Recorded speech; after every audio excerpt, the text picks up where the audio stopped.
जय जोहार, जय आदिवासी, जय भीम, जय शिवाजी। मुंबई के बोरीवली पूर्व स्थित नेशनल पार्क क्षेत्र के आदिवासी पहाड़ों में इन दिनों भारी तनाव और आक्रोश का माहौल है। वन विभाग द्वारा रात के समय लगाए गए अतिक्रमण हटाओ नोटिस से आदिवासी महिलाओं और पुरुषों में भय और नाराजगी व्याप्त है। यहां रहने वाले आदिवासी नागरिकों का कहना है कि वह इस क्षेत्र में कई पीढ़ियों से निवास कर रहे हैं। उनका स्पष्ट कहना है कि वह यहां से कहीं नहीं जाने वाले हैं। आदिवासियों की मांग है कि यदि पुनर्वास किया जाता है तो उन्हें इसी क्षेत्र के आसपास स्थानीय घर उपलब्ध कराई जाए, लेकिन वन विभाग द्वारा रात के अंधेरे में नोटिस चिपकाकर लोगों में डर का माहौल पैदा किया जा रहा है। इस कार्रवाई के विरोध में सभी आदिवासी पहाड़ों के लोग एकजुट हो गए और उन्होंने ऐलान किया है कि वे अपने हक और अपने घरों की रक्षा के लिए संगठित होकर विरोध प्रदर्शन करेंगे। सगळे लोक इकडे जमा झाले आहे, काय त्यांच्याबद्दल? हे असं यासाठी जमा झालेले आहेत की काही वन अधिकारी लोक आमच्या स्थानिक रहिवासी संजय गांधी राष्ट्रीय उद्यान बोरिवलीच्या हद्दीत राहणारे आपले सर्व आदिवासी व रहिवासी यांची दिशाभूल करून जे नोटीस यांनी बजावण्याचं चालू केलेलं आहे, त्या नोटीसच्या अंतर्गत यांच्या रहिवाशांवरती मोठी भीती निर्माण झालेली आहे। हे कोणाकडून नोटीस बजावली गेली आहे आणि कधी बजावली गेली? ही नोटीस आम्हाला एन लोकांनी पहिले बॅनर नोटीस लावलेला आहे। त्या बॅनर नोटीसमध्ये असं त्यांनी नोंद केलेलं आहे की चांदोलीवाले लोकांना तुम्ही तोडणार आहेत। त्याच्यानंतर तिसऱ्या दिवशी येऊन रात्रीच्या 6-7 वाजताच्या दरम्यान काळोखमध्ये हे लोकांनी हा पेपर नोटीस लावलेला आहे।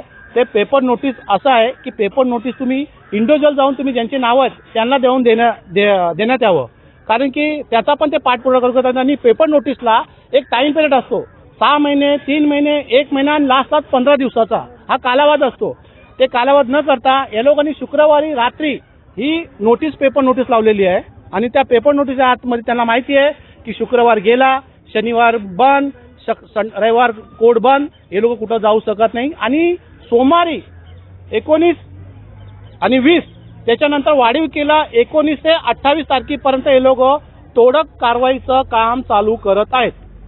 आता तुम्ही सांगितलं आहे पोलीस प्रोटेक्शनसाठी ते पत्र व्यवहार केलेला आहे, त्याच्याबद्दल पोलीस प्रोटेक्शनसाठी आता माहिती आहे आपले आदिवासी समाज आहेत, इतर समाज आहेत, आदिवासी रहिवासी सगळे आपण पूर्वीपासून एका सोबत राहायला आले आहेत आणि आम्ही कधी पण जातभेद करत नाहीये, कारण की हा जंगलमध्ये वनामध्ये राहणारा हा आमचा भाऊ बहीण, आमचे आई बाप, माझे मित्र परिवार हे आमचे सगळे सोबतले आहेत। कारण की आम्ही लोकांनी दहीहंडी पण केलेली आहे, गरबा पण केलेला आहे, दिवाळी पण केलेली आहे, दसरा पण केलेला आहे आणि आमच्या आदिवासीचा नाच मेळावा पण सोबत केलेला आहे।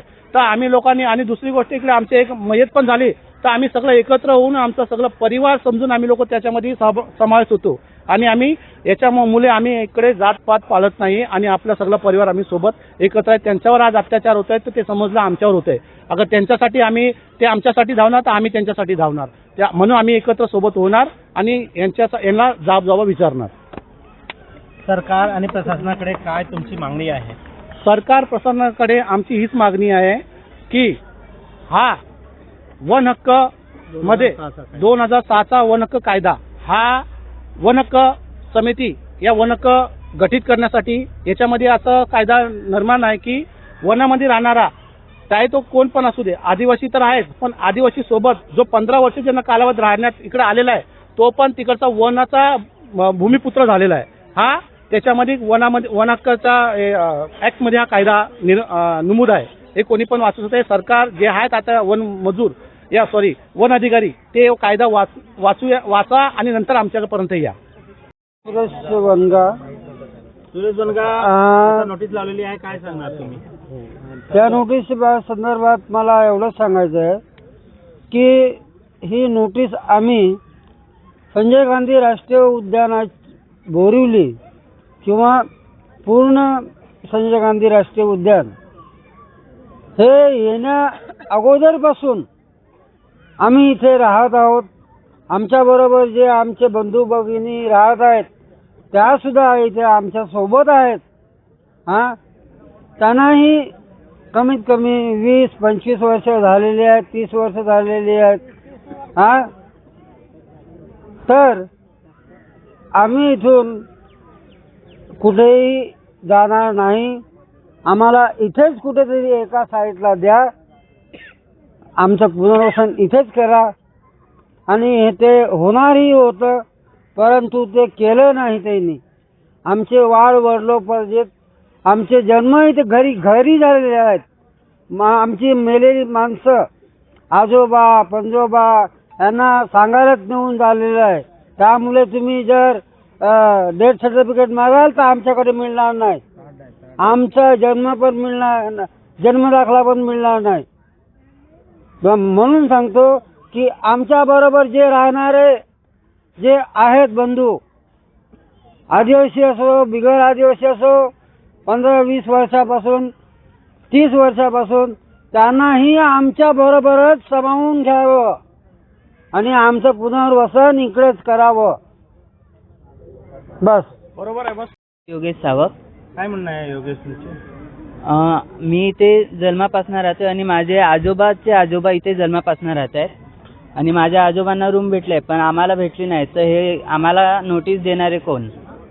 आणि इथून माझ्या आजोबांच्या आजोबापासून शेती करतायत. त्याच्यानंतर हे नॅशनल पार्क बांधले. नॅशनल पार्क बनण्याच्या आधी इथे सर्व आदिवासी शेती करायचे.